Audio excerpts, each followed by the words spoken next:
Finally কিন্তু ডক্সের claim অপশনটা চলে আসছে, ঠিক আছে। এখন এটা কিভাবে আমরা উইথড্র করে বাইবিটে নিয়ে যাব, এই প্রসেসটা এখন সবাইকে দেখাবো। সবাই অবশ্যই ভিডিওটা ফুল কন্টিনিউ করবা, তারপর যেভাবে দেখানো হয়েছে ভিডিওতে সেভাবে আর কি উইথড্র করে নেওয়া যাবে। এই জায়গায় যে ডিপোজিট টু এক্সচেঞ্জ অপশন আছে এটার উপর আগে ক্লিক করবা। ক্লিক করার পর যেহেতু আমরা এক্সচেঞ্জ উইথড্র করব সেহেতু এই এক্সচেঞ্জটা সিলেক্ট থাকা লাগবে, ঠিক আছে। এই যে এই এক্সচেঞ্জটা সিলেক্ট আছে কীভাবে, এই যে চারপাশে যে নীল একটা বর্ডার আছে, তার মানে এই এক্সচেঞ্জটাই সিলেক্ট আছে এখন। তারপর নিচের দিকে কন্টিনিউ লেখা আছে, এই কন্টিনিউতে ক্লিক করবা।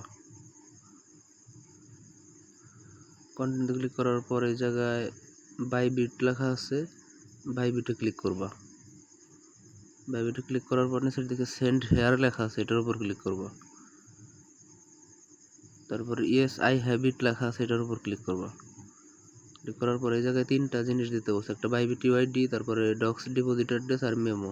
অবশ্যই তিনটাই দেওয়া লাগবে, তিনটা না দিলে কিন্তু উইথড্র মানে ভুল জায়গায় চলে যাবে, আর মানে উইথড্র হবেও না আর কি, মোট কথা। এই তিনটা জিনিস কোথায় পাবে এখন দেখাবো। প্রথমটা কি বাইবিট ইউআইডি, এটা পাওয়ার জন্য প্রথমে বাইবিট ট্যাবে যাবে।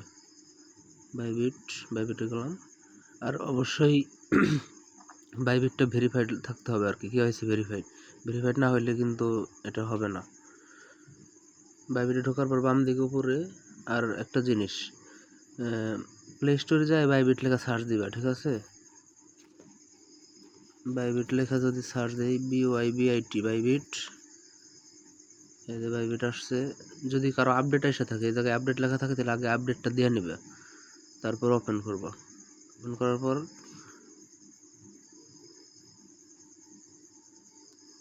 এখন এই যে বাম দিকে উপরে যে প্রোফাইল অপশনটা আছে, প্রোফাইলের অপশনে ক্লিক করবা। এই যে প্রোফাইল ম্যান আইকন আর কি,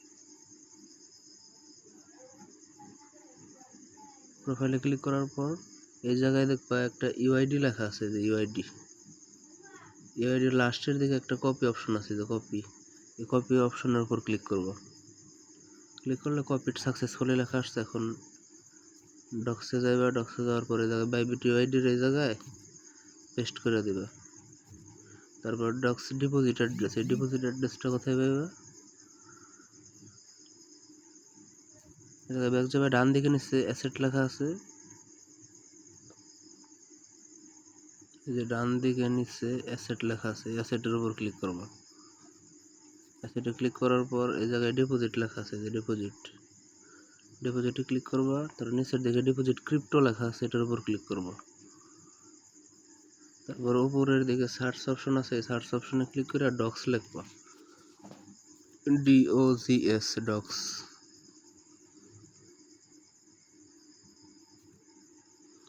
ডক্স লেখা সার্চ দিলে এই যে নিচের দিকে ডক্স লেখা আছে, ডক্সের ইমোজিও দেওয়া আছে আর কি, ডক্সের লোগোটা দেওয়া আছে। এই জায়গায় ডক্সের উপর ক্লিক করবা।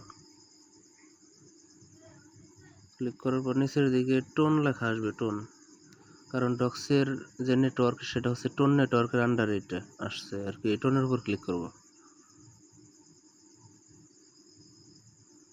টোনের উপর ক্লিক করার পর এরকম আসবে, ওকেতে ক্লিক করব। ওকেতে ক্লিক করার পর এই জায়গায় দেখো দুইটা জিনিস দেওয়া আছে, এটা হলো ডিপোজিট অ্যাড্রেস আর এটা হলো মেমো বা ট্যাগ। প্রথমে যেটা আছে সেটার যে ডান দিকে একটা কপি অপশন আছে, মানে অ্যাড্রেস কপি অপশন, এটার উপর ক্লিক করব। এটার উপর ক্লিক করলাম, ক্লিক করার পর কপি হয়ে গেল। এখন আমি এই জায়গায় ব্যাক যাব, যাওয়ার পরে যে দ্বিতীয় ঘরে, মানে এই ঘরে পেস্ট করব।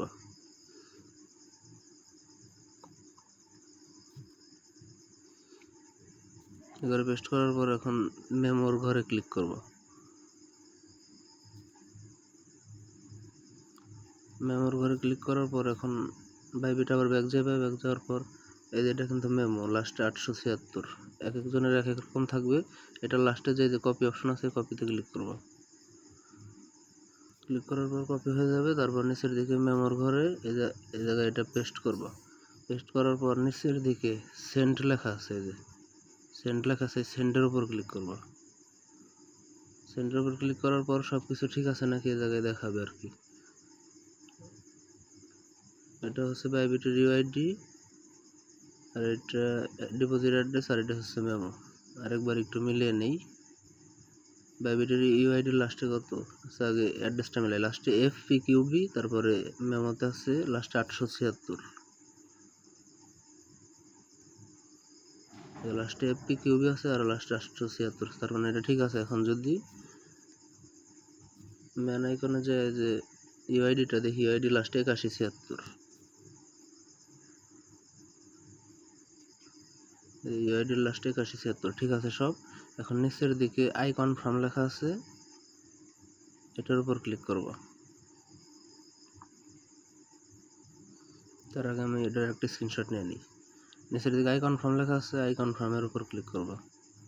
আই কনফার্ম ক্লিক করার পর ডিপোজিট ইজ ইন প্রোগ্রেস লেখা আসবে। এখন নিচের দিকে যে ভেরিফাই লেখা অফ লেখা আছে আর কি, অফের উপর ক্লিক করব। অফের উপর ক্লিক করলে এই জায়গায় 20,000 মানে কয়েনটা দেখাবে, আর এই জায়গায় উইথড্রয়িং লেখা আসবে আর কি। আর এটা কিন্তু একদম সেম নট কয়েনের মতো। নট কয়েনেও কিন্তু এরকম আসছিল, অপশন আসছিল, মানে ঠিক এইভাবেই হইতো আর কি। যেভাবে প্রসেসটা দেখলাম এইভাবেই আর কি করতো। আর নট কয়েন কিন্তু দিচ্ছিল মানে সন্ধ্যা 6টায় লিস্টিং হওয়ার আগ মুহূর্তে আর কি, বিকাল 3টার দিকে দিছিল। তার মানে আমরা এই কয়েনটা মানে যে কয়েনটা উইথড্র দিলাম এখন, এটা বাইবিট এক্সচেঞ্জে পাবো 20 তারিখ বিকাল 3টার দিকে বা 2টার দিকে। মানে মোট কথা 20 তারিখ সন্ধ্যা 6টার আগে আমরা পেয়ে যাব। আর সন্ধ্যা 6টার আগে পেয়ে গেলে তারপর আমি 20 তারিখের আগেই মানে 19 তারিখেই দেখাবো কিভাবে এই ডক্স কয়েনটা মানে ট্রেড করে ডলার বানানো যাবে, মানে সেল করা যাবে আর কি। এই অপশন, এই জিনিসটা আমি দেখাবো, ট্রেডিং অপশন। সবাই এর জন্য ওয়েট করবা। আর 20 তারিখে মানে কয়েনটা দিয়ে দিবে, এটা নিয়ে কোনো চিন্তা করার দরকার নাই, একদম জাস্ট টাইম আর কি সবার ওয়ালেটে চলে যাবে বাইবিটে। আশা করি সবাই বুঝতে পারছো। তো আপাতত এইটুকু কাজটা করে রাখো।